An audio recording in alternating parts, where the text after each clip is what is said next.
রাত্রে আমরা সুখ নিদ্রা লাভ করি, আমরা স্বপ্ন দেখি, ভবিষ্যতের পরিকল্পনা করি, খুব ভালো লাগে। সকালে যখন চোখ খুলি নিদ্রা ভঙ্গ হয়, স্বপ্ন সেইখানেই ভেঙে যায়, আর তারপর আমরা আমাদের রোজকার জীবন যাপন করি। স্বপ্ন হয়তো মানুষ রাতের বেলায় দেখেন, কিন্তু সেটাকে সার্থক দিনের বেলাতেই করতে হয়। রাতে মধুর বাতাসের নিচে কোমল শয্যায় শুয়ে মাতার গলায় মিষ্টি গান শুনতে শুনতে নিদ্রায় আচ্ছন্ন হওয়া, স্বপ্ন দেখা, ভবিষ্যতের পরিকল্পনা করা বড়ই সরল। কিন্তু সকালবেলায় সময় মতো উঠে সূর্যের তাপ সহ্য করে, সেই উষ্ণতা সহ্য করে সর্বাঙ্গ ঘেমে গিয়ে নিজের পথ খুঁজে বের করা, সেই পথে অগ্রসর হওয়া, বাধা বিপত্তি এসবের সম্মুখীন হওয়া, আর তারপর লক্ষ্য লাভ করা, এগুলো কঠিন কাজ। এ হলো অত্যন্ত কঠিন কাজ। যদি আপনি চান যে স্বপ্ন আপনি দেখেছেন তা সত্যি হোক, তাহলে দিনের বেলায় আপনাকে বেরিয়ে কর্ম করতেই হবে, পরিশ্রম করতেই হবে। মনের এই চক্ষু দিয়ে স্বপ্ন দেখা সম্ভব, কিন্তু যদি আপনি বুঝতে পারেন যে এই স্বপ্নই হলো আপনার লক্ষ্য, তাহলে তাকে সার্থক করতে শুধুমাত্র পরিশ্রম দ্বারাই করতে হবে। তাহলে পরিশ্রম করুন আর আমার সাথে ভালোবেসে বলুন, রাধা রাধা। মানুষের জীবনে তিনটি গুণ অত্যন্ত প্রয়োজনীয়: শ্রদ্ধা, বিনম্রতা, যোগ্যতা। যদি জ্ঞান লাভ করতে চান তাহলে শ্রদ্ধার প্রয়োজন, যদি মান লাভ করতে চান তাহলে স্বভাবে বিনম্র হওয়া প্রয়োজন, আর যদি মনোবাঞ্ছিত স্থান লাভ করতে চান তাহলে যোগ্যতার প্রয়োজন। বিষয়টা সহজ। শ্রদ্ধা আপনাকে জ্ঞান দেবে, নম্রতা আপনাকে মান, আর যোগ্যতা উচিত স্থান দেবে। কিন্তু যদি আপনি এই তিনটি গুণ সম্মিলিত করেন, তাহলে এমন কিছু লাভ করবেন যা এই সব কিছুর থেকে অনেক ঊর্ধ্বে। সম্মান। আর এ হলো সেই সম্মান যা প্রত্যেক মানুষের নিজের জীবনে লাভ করতে চেষ্টা করা উচিত, কারণ এই হলো সেই সম্মান যার কারণে আপনি চলে যাওয়ার পরেও এই সংসার আপনাকে ভালোবাসবে আর মনে রাখবে। আসুন আমার সাথে ভালোবেসে বলুন, রাধা রাধা। আকাঙ্ক্ষা কখন লোভে পরিণত হয়ে যায় তা কেউ বলতে পারে না। এবার তার পরিণাম কি হতে পারে তাও আমরা কেউ জানি না। আজ আমি আপনাকে বলছি, কোনো ব্যক্তি সব থেকে বেশি ক্ষতির সম্মুখীন তখনই হয় যখন সে এটা মনে করে যে সে সব থেকে বেশি সুরক্ষিত স্থানে রয়েছে। সে ভাবে যে সে সেখানে সুরক্ষিত রয়েছে। সে তখন অসাবধান হয়ে পড়ে, আর তখনই তাকে জীবনের সব থেকে বড় ক্ষতির সম্মুখীন হতে হয়। নিঃস্ব হয়ে যাওয়ার পরিস্থিতি কোনো মানুষের জীবনে তখনই আসে যখন তার কাছে প্রচুর সম্পত্তি থাকে এবং সে তার থেকেও অনেক বেশি সম্পত্তি অর্জন করতে চায়। সেই অনেক বেশি সম্পত্তি অর্জন করার চেষ্টায় সে এমন কিছু করে বসে যার ফলে তাকে সমস্ত সম্পত্তি হারাতে হতে পারে। একজন রচনাকার নিজেই নিজের প্রতিভা একদম শেষ করে দিতে পারে যখন সে অনেকগুলো কাজ নিজের কাঁধে নিয়ে নেয়।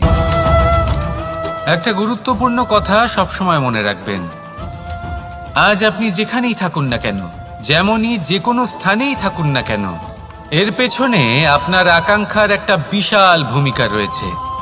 কিন্তু মনে রাখবেন, আপনাকে শিখতে হবে যে কখন আর কিভাবে নিজের উচ্চাকাঙ্ক্ষাগুলিকে লাগাম পরাতে হবে, কারণ এটা অত্যন্ত আবশ্যক। তাই আসুন আর আমার সাথে ভালোবেসে বলুন, রাধা রাধা। অনেক সময় আমরা জীবনে অনেক মানুষকে এমন বলতে শুনে থাকি যে আমি অসফল হয়েছি কারণ আমার সময় ভালো যাচ্ছিল না। আমি এই জিনিসটা লাভ করতে চাইছিলাম কিন্তু করতে পারলাম না কারণ আমার সময়টা ভালো যাচ্ছিল না। আমি আমার জীবনে ওই মহান কাজটা করতে চাইছিলাম কিন্তু করতে পারলাম না। কেন? কারণ আমার সময়টা ভালো যাচ্ছিল না। কিন্তু যে মুহূর্তে ভালো সময় আমার জীবনে আসবে, আমি সব কিছু প্রাপ্ত করব। এমন প্রায় প্রত্যেকেই বলেন। আসুন একটা কথা বোঝা যাক। একজন মালিকে দেখুন, সে প্রত্যেক দিন গাছের সেবা করে, তাকে জল দেয়, তার যত্ন আত্তি করে। কেন প্রত্যেক দিন সেই গাছ ফল দেয় না? সঠিক সময় এলে তবেই সেই গাছ ফল দেয়, কিন্তু প্রত্যেক দিন মালি তার সেবা করে, তাকে যত্ন করে। শুধুমাত্র তখন করে না যখন সেই গাছ ফল দিতে সক্ষম। আর যদি মালি গাছের যত্ন প্রতিদিন না করে, তাহলে হয়তো সেই গাছ ফল দিতেই পারবে না। এটাই হলো আমাদের জন্য একটা শিক্ষা। যখন সময় আমাদের জন্য অপেক্ষা করে না, তখন আপনি সময়ের জন্য কেন অপেক্ষা করছেন? ভালো সময়ের জন্য অপেক্ষা করবেন না। ভালো এবং শুভ কর্ম দ্বারা ভালো সময়কে নিজের কাছে টেনে আনুন। নিরন্তর কর্ম করুন, পরিশ্রম করতে থাকুন। শুভ সময় আপনা থেকেই আপনার কাছে আসবে। আসুন আমার সাথে ভালোবেসে বলুন, রাধা রাধা। মানুষের এই সংসারে জীবনযাপন করার জন্য কিছু জিনিসের প্রয়োজন পড়ে। এমন কিছু আবেগ, এমন কিছু বস্তু আছে যেগুলো তার প্রয়োজন হয়। কিন্তু সব থেকে বেশি যে জিনিসটা তার প্রয়োজন হয় সেটা হলো সম্মানের। আমাদের ভালো লাগে যখন কেউ আমাদের সম্মান করে। আমরা কাউকে সম্মান করলে তারও সেটা ভালো লাগে। কিন্তু আপনি দেখবেন যে সংসারে বেশিরভাগ মানুষ দুটি মাপদণ্ডের ভিত্তিতে সম্মান করেন। হয় বয়স দেখে করেন বা উপার্জন দেখে, অর্থাৎ সেই ব্যক্তি কতটা উপার্জন করেন। এবার ভেবে দেখুন, এটা আবশ্যক নয় কারোর বয়স যদি বেশি হয় তার বুদ্ধিও ততটাই বেশি হবে। আবশ্যক এটাও নয় যে কোনো ব্যক্তি যদি অত্যন্ত ধনী হন বা তার মনও নির্মল হবে বা তিনি সৎকর্ম করবেন বা এমন কোনো কর্ম করবেন যাতে উনি সম্মান লাভ করতে পারেন। হতে পারে উনি ধনী কিন্তু দুশ্চরিত্র।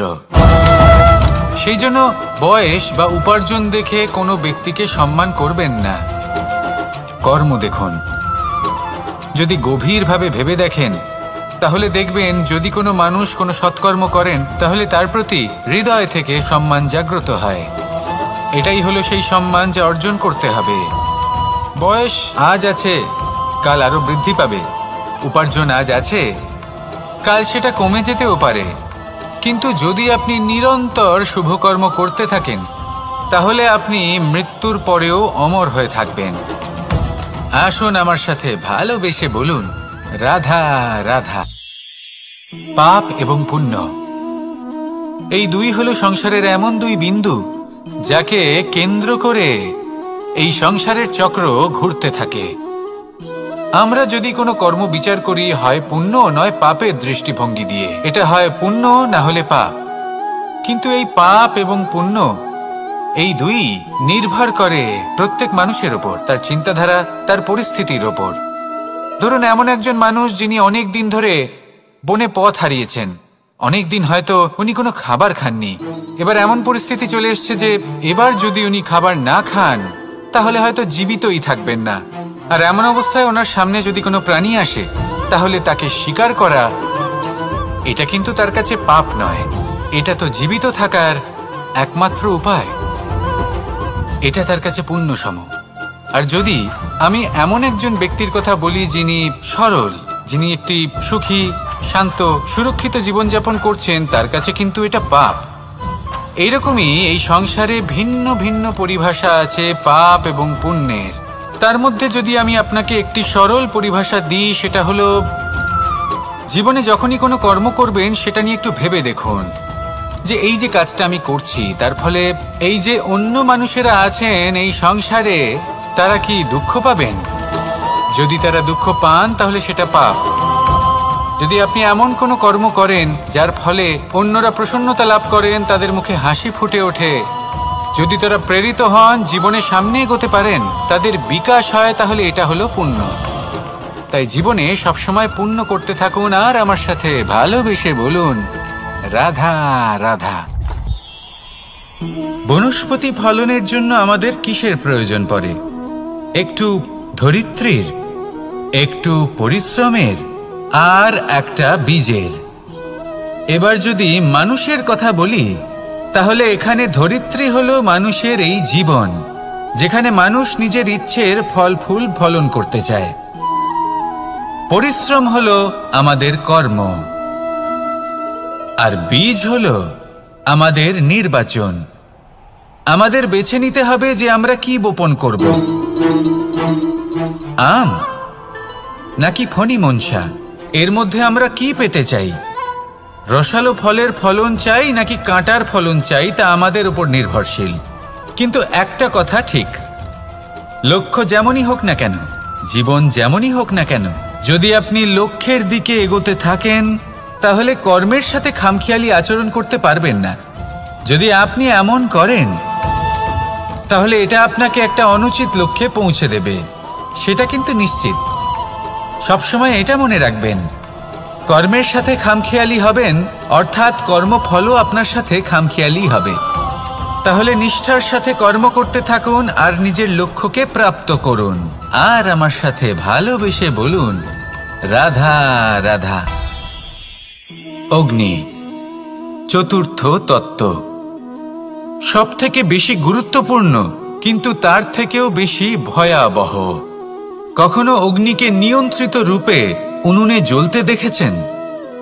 এই অগ্নি আমাদের খাবার বানাতে সাহায্য করে, যা আমাদের শক্তি প্রদান করে।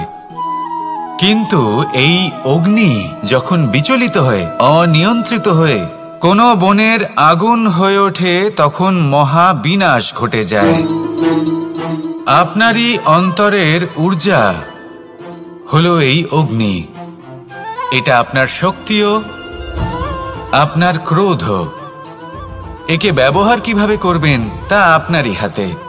যদি কোনো ব্যক্তি নিজের অন্তরের এই ঊর্জাকে ব্যবহার করেন শক্তির রূপে, তাহলে সে বিকাশ ঘটাতে পারে, নির্মাণ ঘটাতে পারে। কিন্তু যদি কোনো ব্যক্তি তার অন্তরের ঊর্জাকে বিধ্বংসী অস্ত্র বানিয়ে ফেলেন, তাহলে নিশ্চিত রূপে মহা বিনাশ ঘটতে পারে, যাতে বিনাশ তারও অবশ্যই হবে। অনেক বছর পূর্বে এমনই এক আগুনের দ্বারা এই সুন্দর পৃথিবীর নির্মাণ হয়েছিল। আর অনেক বছর পূর্বে এমন এক আগুনেই সমস্ত জীব এবং সংসার বিলুপ্ত হয়ে গেছিল। এবার আপনি আপনার অন্তরের ঊর্জা দ্বারা বিনাশ ঘটাতে চান নাকি নির্মাণ ঘটাতে চান, সেই সিদ্ধান্ত আপনারই। আসুন আমার সাথে ভালোবেসে বলুন, রাধা রাধা। কখনো কখনো এমন হয়, আমরা আমাদের বাড়ির উঠোনে বীজ বপন করি আর তা বিকশিত হয় একটা সুন্দর বৃক্ষে। তার শাখাগুলি প্রতিবেশীর বাড়ি পর্যন্ত পৌঁছয়। ফলের বর্ষণ প্রতিবেশীর বাড়িতেও হয়ে থাকে। আর আমরা ভাবি গাছ আমরা উৎপন্ন করব আর ফল খাবেন আপনারা। এই কেমন কথা হলো? আপনাকে এই কথা বুঝতে হবে যে এসব হলো ভৌতিক বস্তু, সাংসারিক বস্তু। কখনো নিজের বাড়ির বাগানে ভালোবাসার গাছ বপন করে দেখুন। তার শাখাও প্রতিবেশীর বাড়ি পর্যন্ত পৌঁছবে, ফলের বর্ষণ সেখানেও হবে। কিন্তু সেই ফল চাইতে আপনাকে যেতে হবে না, সেই ফল দ্বিগুণ মাত্রায় আবার আপনার কাছেই ফিরে আসবে। তাই নিজের বাড়িতে আর নিজের মনে ভালোবাসার গাছ উৎপন্ন করুন। এই জীবন প্রসন্ন হয়ে বলবে, রাধা রাধা। অ দিয়ে অন্ত, আ দিয়ে আরম্ভ, এই দুইয়েরই রাশি সমান। যদি আপনি মন দিয়ে দেখেন তবে দেখবেন এদের সম্পর্ক খুবই নিবিড়। কিভাবে? যখন কোনো কিছু শুরু হয় এটা নিশ্চিত হয়ে যায় যে তা সমাপ্তও হবে। আরম্ভই যদি না হয় তা সমাপ্তও হবে না। যা আরম্ভ হয়েছে তার সমাপ্তি হলো অবশ্যম্ভাবী। এটাই হলো প্রকৃতির নিয়ম, একে এড়ানো যায় না। এবার এই কথা আমরা সকলে জানি। এবার মানুষ কি ভাবে যে সমাপ্তির পরে কি হতে পারে, এর উত্তর তাদের কাছে নেই। তাদের উচিত অন্য কোনো বিষয় ভাবা যা বেশি গুরুত্বপূর্ণ। এবার মানুষ এটা জানে না যে মৃত্যুর পরে কি হতে পারে, কিন্তু এই কথা অবশ্যই জানে যে জন্ম থেকে মৃত্যু পর্যন্ত এই সময়, যাকে আমরা জীবন বলে থাকি, এই সময় আমরা কর্ম করতে পারি। এই কথা তো আমরা জানি। তাহলে এমন কি কর্ম করা যেতে পারে যা আমাদের সমাপ্তির পরও আমাদের প্রাসঙ্গিক করে রাখতে পারে, এই বিষয়ে ভাবা উচিত।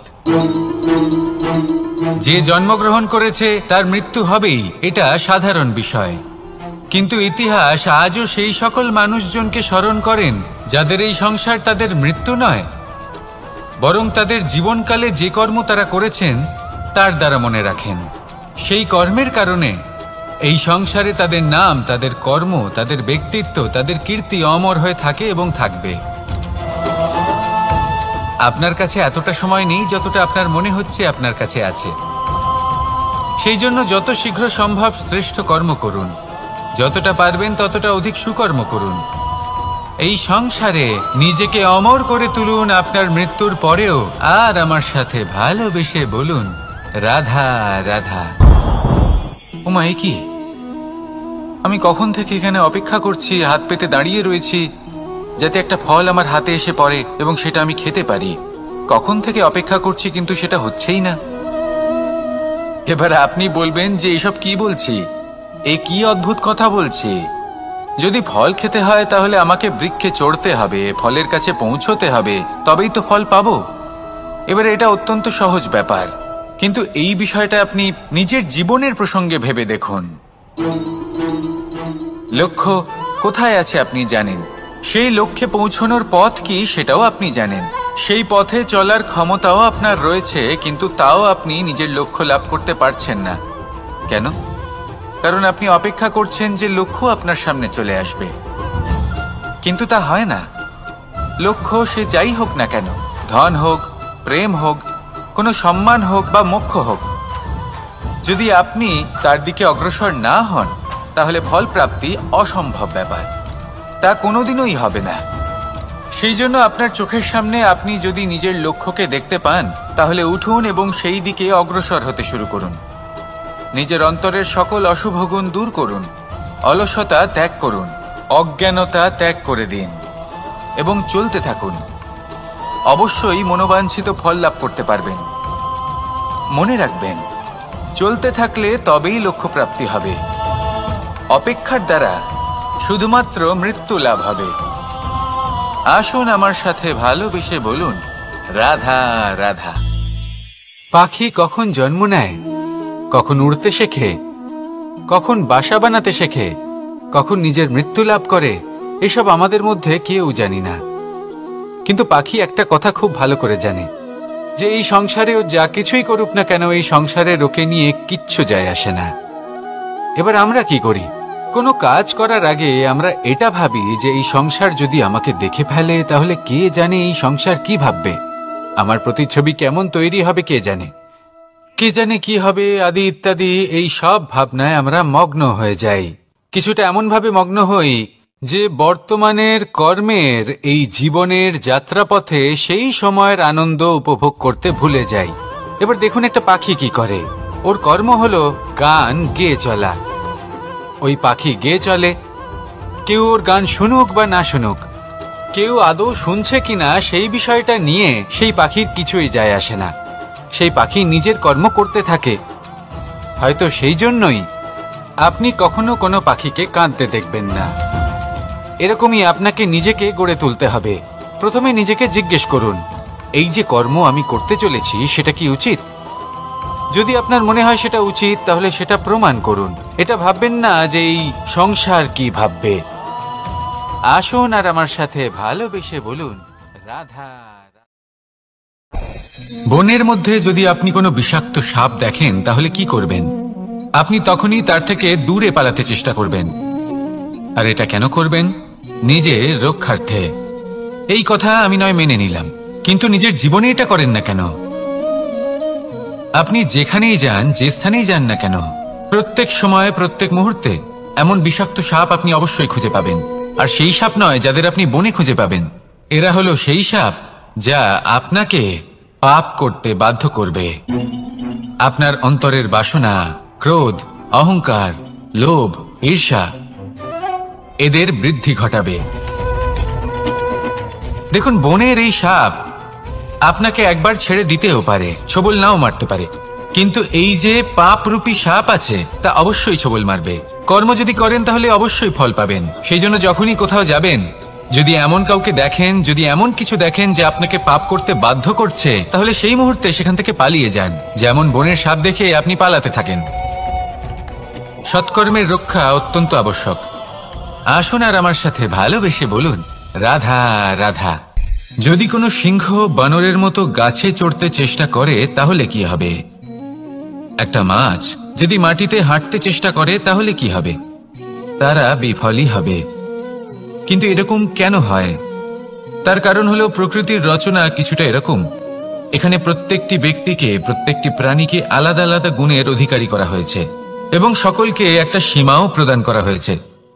এবার এই যে বৃক্ষ, পশু, পাখি, এদের মধ্যে সেই ক্ষমতাই নেই যে এরা নিজেদের যাচাই করতে পারবে, নিজেদের সীমাগুলো বুঝতে পারবে, নিজেদের সদ্গুণগুলো চিনতে পারবে। এরা সেটা করতে পারবে না।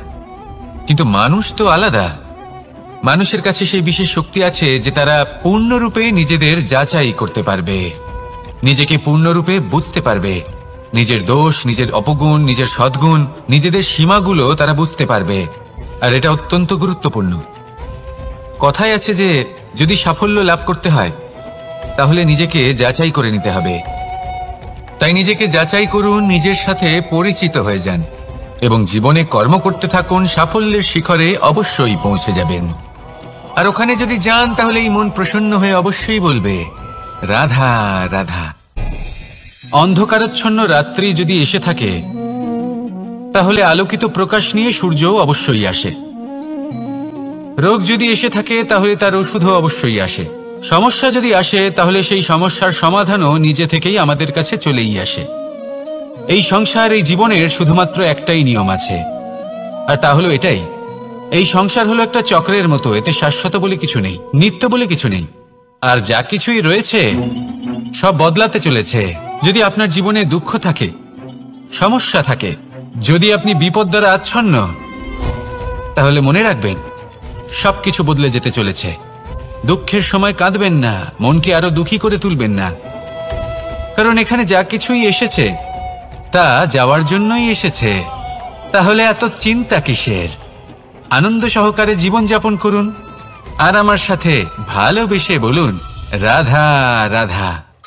রাত্রিবেলায় যখন আলোকিত জোনাকিদের দেখেন তখন মন প্রসন্ন হয়ে ওঠে। এদের দেখতে খুবই সুন্দর লাগে। আর এমন ঠিক কেন হয়? প্রথম হলো এটাই যে রাতের বেলায় চতুর্দিক অন্ধকারাচ্ছন্ন থাকে। এমত অবস্থায় যদি আমরা কোথাও একটু প্রকাশ দেখি তাহলে সেটাই আশার কিরণের ন্যায় মনে হয়। সেই প্রকাশই আমাদের মন প্রসন্ন করে তোলে।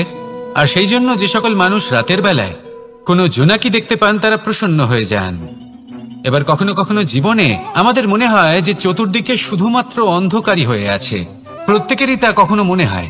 আর তখনই আমাদের নিরাশ হলে চলবে না, আমাদের দুঃখী হলে চলবে না। সেই সময় আমাদের খুঁজতে হবে নিজেদের আশেপাশে, চতুর্দিকে আর কোথাও না কোথাও আমরা প্রকাশ অবশ্যই দেখতে পাবো, আশার একটা কিরণ অবশ্যই দেখতে পাবো।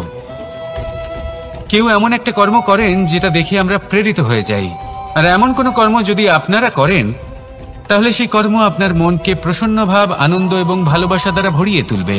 আপনার অন্তরে সেই অন্ধকারের অন্ত করবে, দুঃখেরও অন্ত করবে। আর এই মন প্রসন্ন ভাব নিয়ে বলবে, রাধা রাধা। মনুষ্য জীবনের সবথেকে বেশি গুরুত্বপূর্ণ বিষয় হল মনের একাগ্রতা। এই সংসারের যে কটি মহান কার্য সম্পাদন হয়েছে তা হলো মনের এই একাগ্রতার একমাত্র ফল। আপনি অবশ্যই দেখে থাকবেন অনেক ছোট বড় নদী যা বয়ে চলে তাদের সামনে একটা বাঁধ নির্মাণ করা হয় সেই সব নদীর জল সঞ্চয় করতে। বাঁধ হয়ে গেলে প্রয়োজন মতো বা মনের ইচ্ছে মতো তাকে ব্যবহার করা সম্ভব। এবার এটাই আমাদের মনের সাথেও সম্ভব। আমাদের মনের একাগ্রতা আজকের দিনে দাঁড়িয়ে বিভিন্ন ধরনের বিকার, ক্রীড়া এবং ভোগের মধ্যে ভাগ হয়ে গেছে। একে একত্রিত করতে হবে, একটা বাঁধ নির্মাণ করতে হবে, কর্মের বাঁধ। আপনাকে শুধু এটাই করতে হবে, যেটা উচিত কর্ম সেটাই করুন, যেটা অনুচিত কর্ম সেটা করা থেকে নিজেকে বিরত রাখুন। ব্যাস, এই কাজটাই আপনি করতে থাকুন, করতে থাকুন। মনের মধ্যে একাগ্রতার বাঁধ নির্মাণ করুন। আর একবার যদি তা নির্মাণ হয়ে যায় তাহলে যখন চাইবেন, যেখানে চাইবেন, যতটা চাইবেন একাগ্রতা প্রয়োগ করতে পারবেন। আর একবার যদি আপনি এটা শিখে যান তাহলে এই সংসারকে বদলে ফেলার মতো কাজ আপনি করতে পারবেন, সমাজকে শোধরাবার মতো কাজ করতে পারবেন। তাহলে এই মনকে একাগ্র করুন আর আমার সাথে ভালোবেসে বলুন, রাধা রাধা।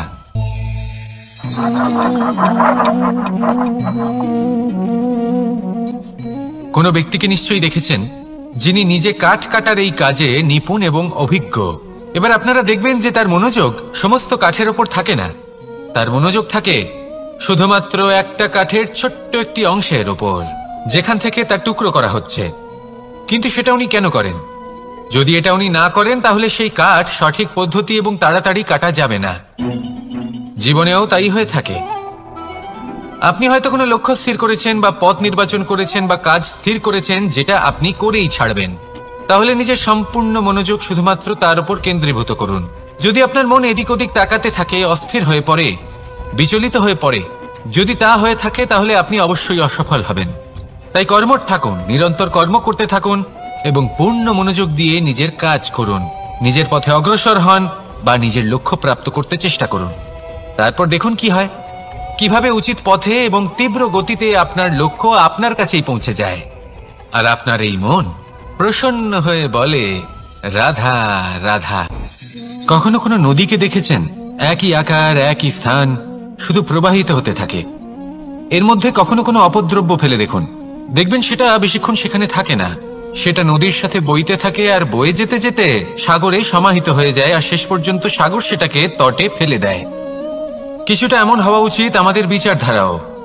এক স্থানে তা স্থগিত হওয়া উচিত নয়, এটা সবসময় প্রবাহমান হওয়া উচিত।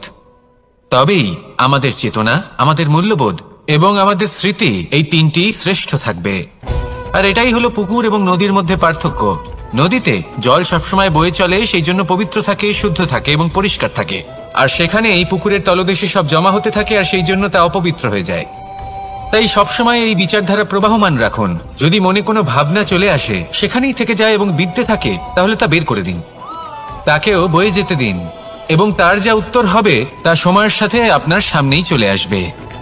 শুধুই নদীর মতো প্রবাহমান হন আর আমার সাথে ভালোবেসে বলুন, রাধা রাধা। এই সংসারে সাফল্য লাভ করার জন্য জ্ঞানের প্রয়োজন হয়, পরিশ্রমের প্রয়োজন হয়, দৃঢ় নিষ্ঠার প্রয়োজন হয়, নিরন্তর চেষ্টা করা প্রয়োজনীয়। কিন্তু আরো কিছু আছে যা অত্যন্ত প্রয়োজনীয় এবং গুরুত্বপূর্ণ। তা হলো ভালো বন্ধু। তাদের থাকা অত্যন্ত প্রয়োজনীয়। যদি ভালো বন্ধু থাকে তাহলে সময় এলে তারা ঢাল হয়ে আপনাকে সুরক্ষা করবেন। সময় এলে অস্ত্রের মতো শত্রুকে সংহারও করবেন। যদি তিনি জ্ঞানী হন, তাদের মধ্যে সদ্গুণ থাকে, তাহলে এই সব গুণ আপনার মধ্যেও প্রবেশ করবে। তাহলে সাফল্যের জন্য ভালো বন্ধু পাওয়া অত্যন্ত প্রয়োজনীয়। কিন্তু শুধু বন্ধু কেন, ভালো শত্রুও থাকা প্রয়োজনীয়। এবার আপনি ভাববেন, আমি কি বললাম?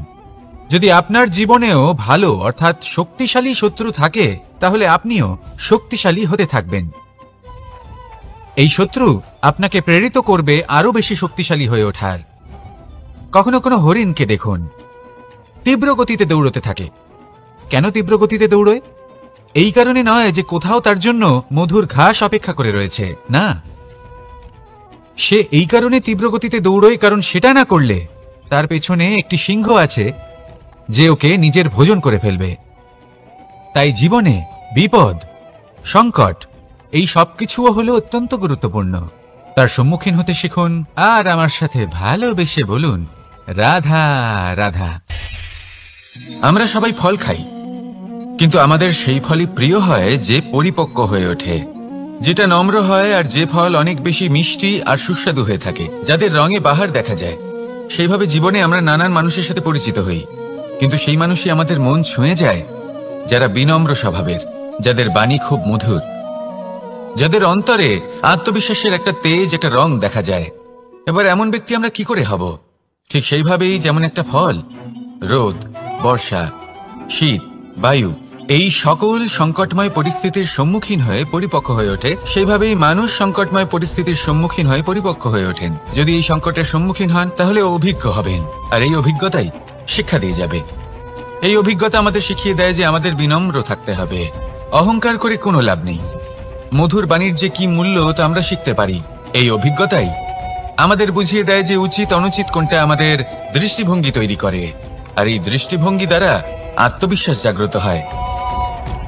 সেই জন্য জীবনে কখনো বিপদ থেকে দূরে পালাবেন না, সেগুলোর সম্মুখীন হন, অভিজ্ঞতা লাভ করুন, তার থেকে শিক্ষা লাভ করুন, এইভাবেই পরিপক্ক হবেন। আসুন আমার সাথে ভালোবেসে বলুন, রাধা রাধা। ধন সঞ্চয় করা সম্ভব, আর সেই জন্য ধন সব থেকে বেশি মূল্যবান সম্পত্তি নয়। এবার আপনি বলবেন, এ আমি কি বলছি? এই ধন খুব মূল্যবান, আমরা সকলে অর্জন করতে ব্যস্ত। সেটা এই কারণে, কারণ আপনারা জানেন না এই সংসারের সব থেকে বেশি মূল্যবান সম্পত্তি কি। এ হলো সেই সম্পত্তি যা কখনো সঞ্চয় করা সম্ভব নয়। আপনার কাছে যতই ধন থাকুক তা দিয়ে আপনি স্বাস্থ্য লাভ করতে পারেন, বাড়ি কিনতে পারেন, আদি ইত্যাদি, কিন্তু আপনি যতই ধনী হন না কেন, ফেলে আসা দিনের একটা মুহূর্ত আপনি লাভ করতে পারবেন না। এই একটা মুহূর্ত, এই সময়, এটাই হলো সংসারের সব থেকে মূল্যবান সম্পত্তি। একবার চলে গেলে তা কখনোই ফিরে আসে না।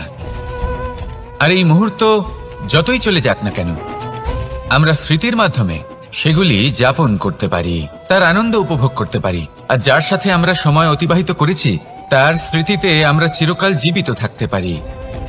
সেই জন্য সময় সব থেকে মূল্যবান সম্পত্তি, তাকে এইভাবে নষ্ট করবেন না। প্রত্যেকটা মুহূর্ত উপভোগ করুন, আনন্দ করুন, আর ভালোবেসে বলুন, রাধা রাধা। কনক, কি সুন্দর একটা শব্দ। এর অনেকগুলো রূপ রয়েছে, অনেকগুলো অর্থ রয়েছে। প্রথম অর্থ হলো স্বর্ণ, অর্থাৎ সম্পত্তি। দ্বিতীয় অর্থ ধুতুরা, অর্থাৎ গাছের ছোট একটা বীজ, যা কিনা অত্যন্ত শক্তিশালী হয়। যদি বেশি মাত্রায় এর প্রয়োগ করা হয় তাহলে এটা বিষময় হয়ে উঠতে পারে। এই হলো সেই ধুতুরা যার প্রয়োগ মহাদেবের পুজোতে করা হয়।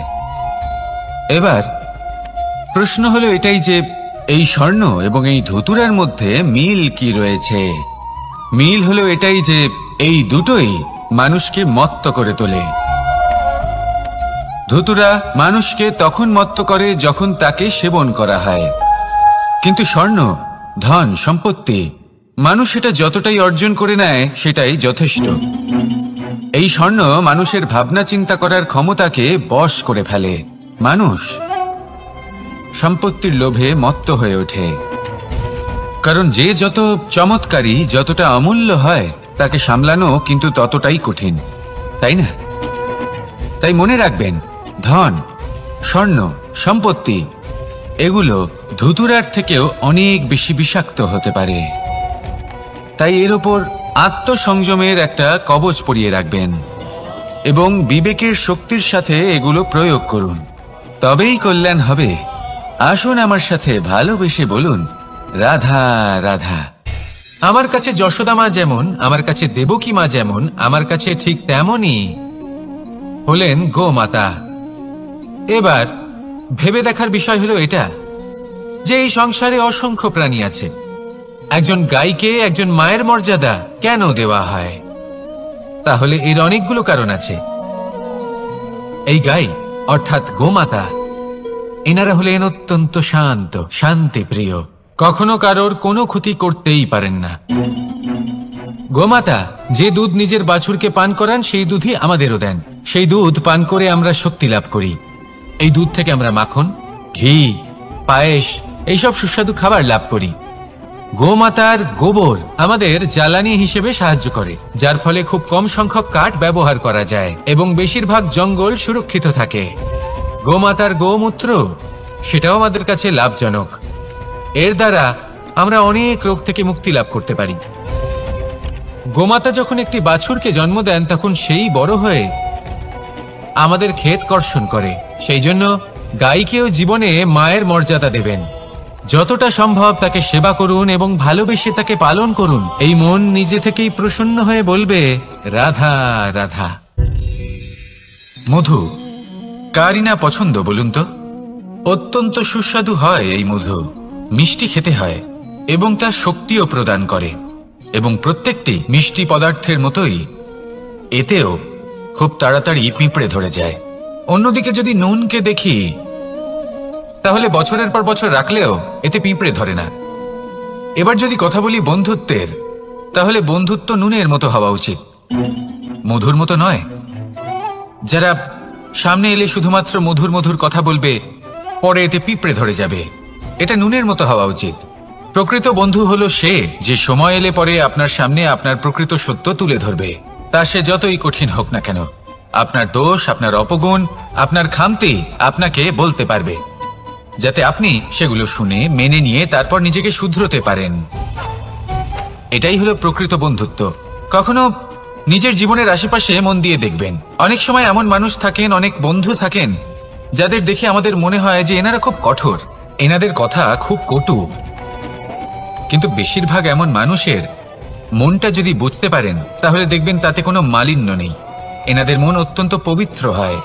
যদি আপনার জীবনেও এমন কোনো ব্যক্তি থেকে থাকে, এমন বন্ধু থাকে, তাহলে তাদের আগলে রাখুন আর আমার সাথে ভালোবেসে বলুন, রাধা রাধা।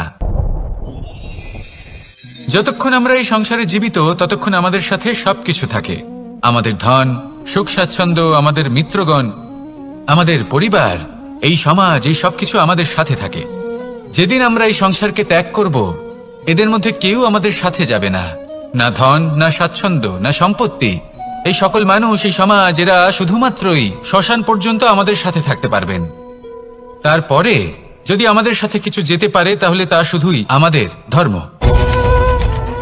আর এই সংসারে আমরা নিজেদের যে সুনাম রেখে যাই সেটা সম্ভব শুধুমাত্র কর্মের দ্বারা। সেই জন্য সংসারে যতদিন পর্যন্ত জীবিত আছেন, যদি কিছু অর্জন করতে চান তাহলে ধর্ম অর্জন করুন, ধর্মের বিষয়ে স্পষ্টতা অর্জন করুন এবং কর্ম অর্জন করুন। এটাই হবে আপনার অতীত এবং এটাই হবে আপনার ভবিষ্যৎ, এবং এটাই সকলকে প্রেরণা প্রদান করবে। আসুন আমার সাথে ভালোবেসে বলুন, রাধা রাধা। এই পরিবার হলো আমাদের জীবনের একটা অমূল্য সম্পদ, অমূল্য এক আশ্রয়, যা এই সংসারে হয়তো কোথাও আপনি পাবেন না।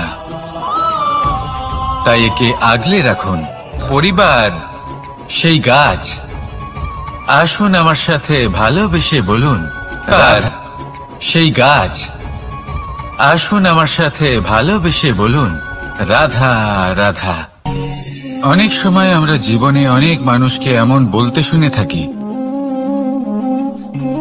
যে আমি অসফল হয়েছি কারণ আমার সময় ভালো যাচ্ছিল না, আমি এই জিনিসটা লাভ করতে চাইছিলাম কিন্তু করতে পারলাম না কারণ আমার সময়টা ভালো যাচ্ছিল না, আমি আমার জীবনে ওই মহান কাজটা করতে চাইছিলাম কিন্তু করতে পারলাম না।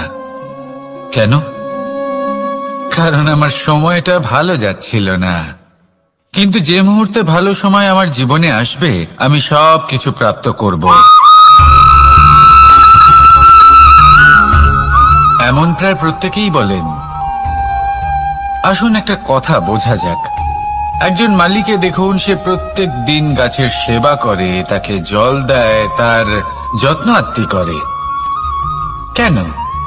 প্রত্যেক দিন সেই গাছ ফল দেয় না। সঠিক সময় এলে তবেই সেই গাছ ফল দেয়, কিন্তু প্রত্যেক দিন মালি তার সেবা করে, তাকে যত্ন করে। শুধুমাত্র তখন করে না যখন সেই গাছ ফল দিতে সক্ষম। আর যদি মালি গাছের যত্ন প্রতিদিন না করে তাহলে হয়তো সেই গাছ ফল দিতেই পারবে না। এটাই হলো আমাদের জন্য একটা শিক্ষা। যখন সময় আমাদের জন্য অপেক্ষা করে না, তখন আপনি সময়ের জন্য কেন অপেক্ষা করছেন? ভালো সময়ের জন্য অপেক্ষা করবেন না। ভালো এবং শুভ কর্ম দ্বারা ভালো সময়কে নিজের কাছে টেনে আনুন। নিরন্তর কর্ম করুন, পরিশ্রম করতে থাকুন, শুভ সময় আপনা থেকেই আপনার কাছে আসবে। আসুন আমার সাথে ভালোবেসে বলুন, রাধা রাধা। একে বালি বলুন, মাটি বলুন বা ধুলো বলুন, এ দিয়ে কত কিছু করা সম্ভব।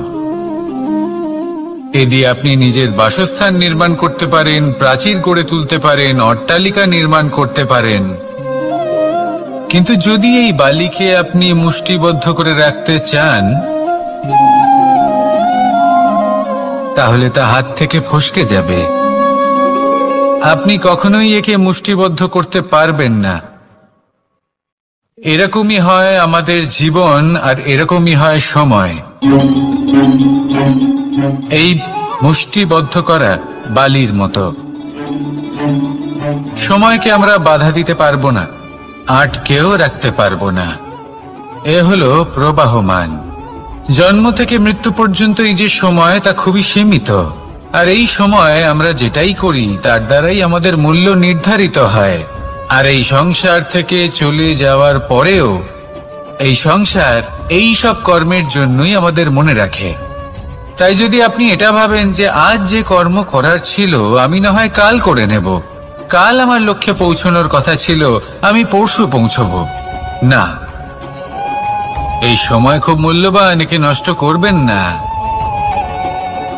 এই সময়কে সদ্ব্যবহার করুন, মহান হবার পথে অগ্রসর হন। একে যদি মুষ্টিবদ্ধ করে রাখার চেষ্টা করেন, এই সময় থেমে থাকবে না। আসুন আমার সাথে ভালোবেসে বলুন, রাধা রাধা।